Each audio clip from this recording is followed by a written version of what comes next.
সব থেকে আশ্চর্যের খবর কি, পুলিশ মন্ত্রী মমতা, দেখুন মানে আজব ব্যাপার। আমি জাস্টিস চাইছি, আমি নির্যাতিতার একজন ভাই জাস্টিস চাইছি। কার কাছ থেকে? প্রশাসনের কাছ থেকে বা বিচার ব্যবস্থার কাছ থেকে। যারা অন্যায় করেছে তাদেরকে ধরে উপযুক্ত শাস্তি, না নিজেই প্রশাসন বা অন্য কেউ মিছিল করছে উই ওয়ান্ট জাস্টিস। কার কাছে জাস্টিস চাইছিস ভাই? আমরা চাইছি আপনার কাছে জাস্টিস, আমরা চাইছি আপনার কাছে জাস্টিস। আপনি জাস্টিস দিবেন, কিভাবে দিবেন না দিবেন ইটস ইওর ওন। না আমি নিজেও চাইছি, আমি কারো কাছে টাকা ধার চাইতে গেছি, ও উল্টা টাকা ধার চাইছে। ব্যাপারটা বুঝতে পারলেন না? তো এরকম ঘটনা আমরা দেখছি। কিন্তু সব থেকে যেটা বড় কথা, যে হাইকোর্ট তো দিয়েছেই, সুপ্রিম কোর্ট যেটা ভারতবর্ষের সব থেকে বিচার ব্যবস্থার পীঠস্থান, সেই পীঠস্থান থেকেও কিন্তু আগামীকালকে হিয়ারিং এর আমাদের লক্ষ্য থাকবে। এবং যতক্ষণ না অতি দ্রুত নিরপেক্ষ তদন্ত করে দোষীরা উপযুক্ত শাস্তি পাচ্ছে, আমরা এটার উপর ফলো রাখছি, দেখে রাখছি। এবং আমরা যে সমস্ত আইনজীবী ভাইরা আছি তারা কিন্তু না চিরঞ্জিত শতপথী বাবু, আমাদের এটা প্ল্যান ছিল বা প্রোগ্রাম ছিল দ্রুত। দেখুন ব্যাপারটা হচ্ছে যে এটা একটা ইনসিডেন্ট, এই ইনসিডেন্টটাকে অনেকেই রাজনৈতিক রং দেওয়ার চেষ্টা করছে, অনেকে আর কিছু করার চেষ্টা করছে, কেউ প্রভোগ করার চেষ্টা করছে এই আন্দোলন বা প্রতিবাদকে। আমরা সেটা নয়, নিঃসন্দেহে আমরা শুভচিন্তা বুদ্ধি সম্পূর্ণ মানুষ। আমার বাড়িতে মা বোন সবাই আছে, যেমন আপনাদের আছে, যেমন তার মা বাবারা এখনো আছে, তার মেয়েটা নেই, ঠিক তেমনই আমরা যারা শুভচিন্তা বুদ্ধি সম্পূর্ণ মানুষ নিঃসন্দেহে মানসিকভাবে ধিক্কার জানাই। এবং প্রতিবাদের ভাষা বিভিন্ন দিক থেকে হতে পারে। আমাদের যে সমস্ত করণীয় কাজগুলো ছিল সেগুলো আমরা করেছি, নির্দিষ্টভাবে নিজের দায়িত্ব পালন করে প্রতিবাদ করার যে সমস্ত একজন আইনজীবী হিসাবে নিশ্চয়ই করেছি। এবং আগামী দিন এটাকে আরো বৃহত্তর, যতক্ষণ না আসছে সুপ্রিম কোর্টের কালকে আগামীকাল কি ডাইরেকশন আসছে, কি আসছে না আসছে সেটা দেখার পরে, আবার সিদ্ধান্ত গ্রহণ করার পর স্তব্ধ কিরে ভাই, হাওয়া বাতাস বেরোতে দিব না। হ্যাঁ, হাওয়া বাতাস বেরোতে দিব না। স্তব্ধ তো দূরের কথা, স্তব্ধ মানে তো হাওয়া বাতাসটা বেরোতে পাবে। এমন ঘটনা বা এমন ইতিহাসের সাক্ষী থাকবে গোটা পশ্চিমবঙ্গ একজন নির্যাতিতাকে নিরপেক্ষ তদন্ত করে দ্রুত বিচার করার ক্ষেত্রে। এই ইতিহাস আগামী দিন যেন আমাদের মতো সাক্ষী না হতে হয়, তাই অতি দ্রুত দেখুন, নতুন করে বললাম না, নতুন করে বলার ব্যাপার নয় যে কিভাবে নির্যাতন হয়েছে, কত নির্মমতার সাথে, কত অমানবিকতার সাথে অত্যাচারিত হয়েছে, সেটা আপনাদের কাছে আর নতুন করে বলার ব্যাপার নয়। তারপরেই প্রমাণকে কি করার জন্য কি এই করে যাওয়া, ট্রান্সফার করে, এগুলো সব আপনারা জানেন। নতুন করে আর বলার কিছুর ব্যাপার নেই।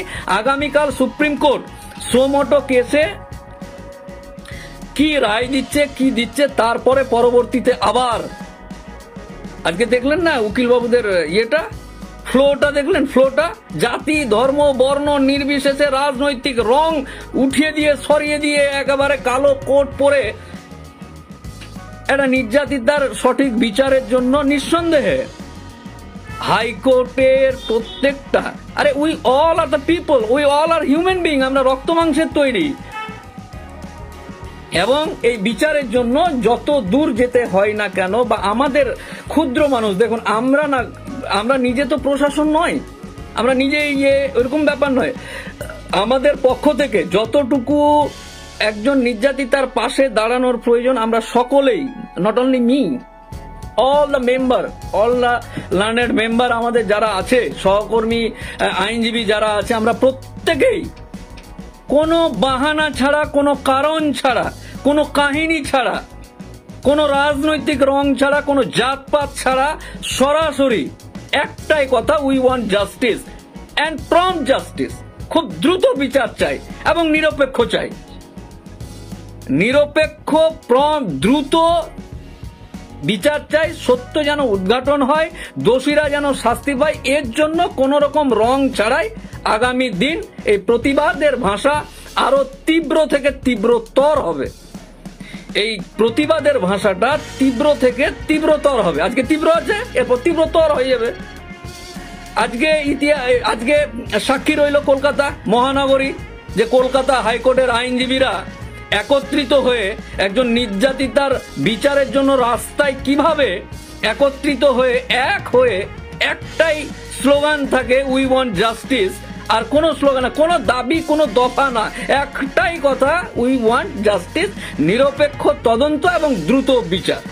পশ্চিমবঙ্গ নয়, ভারতবর্ষ সহ ভারতবর্ষের বাইরে যে সমস্ত ভাইয়েরা আছে, আমার যে নির্যাতিত বোন, ওই বোনের যে সমস্ত ভাইয়েরা এখনো জীবিত আছে এই পৃথিবীতে, যারা যেখান থেকেই হোক না কেন, যে কোনো পেশার মানুষ হোক না কেন, সবাই কিন্তু এই বর্বরতা বা এই নিচু মানসিকতার নিন্দা জানিয়েছে এবং আন্দোলনে বা প্রতিবাদ করে সেটাকে ধিক্কার জানিয়েছে বিভিন্ন পদ্ধতিতে। আজকে কলকাতা হাইকোর্টের আইনজীবী ভাইয়েরা, মানে আমার যে সমস্ত সহকর্মী আইনজীবী ভাইয়েরা ছিল, আমি বাইরে ছিলাম, আজকে এসেছিলাম, আজকে সবাই কলকাতা হাইকোর্টের মেইন চত্বর থেকে শুরু করে একেবারে লালবাজার অবধি গোটা কলকাতায় স্তব্ধ করে দেওয়ার মতো অবস্থা ছিল, শুধুমাত্র একটা নির্যাতিতাকে সঠিক তদন্ত করে দ্রুত সুবিচার যেন হয় তাই।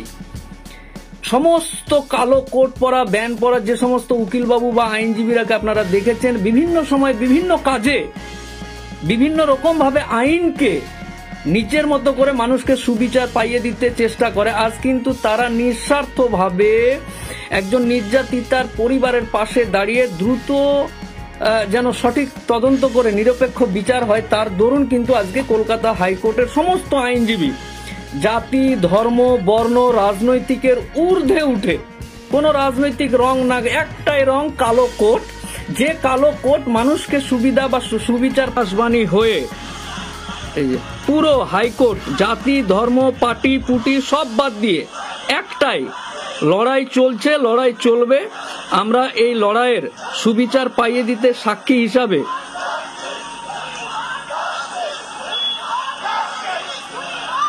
আচ্ছা আইনি যে দেখলেন, আর একটু দেখে নিন মিছিলটা আমাদের পুরো, আর একটু আগে আগে দেখাচ্ছে, এই যে দেখেন, এটা আমাদের কলকাতা হাইকোর্টের সহকর্মী আইনজীবী, বুঝতে পারলেন? এই যে পুরোটা দেখতে পাচ্ছেন, কোনো জাত নেই, কোনো ধর্ম নেই, কোনো রাজনৈতিক রং নেই, একটাই কথা, নির্যাতিতা যেন সঠিক বিচার পায় এবং দ্রুত। এরকম অনেক বড় মিছিলটা, এটা বন্ধ করো, একটাই সঠিক তদন্ত করে বিচার। দেখুন, আমি আপনাদেরকে আশ্বস্ত করি, মানে যে সমস্ত আন্দোলনকারী ভাই ও বোনেরা বিভিন্ন রকম ভাবে প্রতিবাদ করছে, তাদের প্রতিবাদকে সম্মান জানিয়ে বর্তমান যে আপডেট আপনারা জানেন, ভালো করেই জানেন এবং নতুন করে কিছু বলার বিষয় নেই। এই যে নির্মমতার যে একটা লিমিট ক্রস করে যে নির্যাতন করেছে যে সমস্ত মানুষরূপী পশু, তারা যেন অতি দ্রুত, মানে এখানে তো বলার কিছু নেই, আইনের যে বিষয়টা, এটা আমাদের কাছে, আমরা যারা এর প্রতিবাদ জানাই মন থেকে, রাস্তায় নেমে, মানসিকভাবে বিভিন্ন দিক